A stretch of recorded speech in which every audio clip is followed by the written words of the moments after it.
Good day. Today I'd like to tell you about setting up Trimble Access survey styles. There are a number of different survey styles available, as you can see in my list below.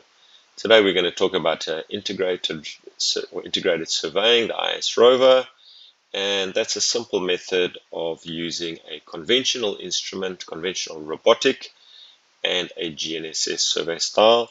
This is a very powerful method of surveying where you're using the prism and the receiver on the same rod, controlled by the same controller. So you have one controller and you can jump between RTK or the robotic total station. It's very important to note that your prism to antenna offset, this could be different depending on the prism that you use or the GNSS receiver that's used. I will put a little screenshot extract out of the Trimble Access user guide with different offsets for different types of prisms. If you are in road stakeout, you could use this option. Basically what it will do, it'll take the Z value from the conventional robotic total station and the X and Y values from the RTK survey style.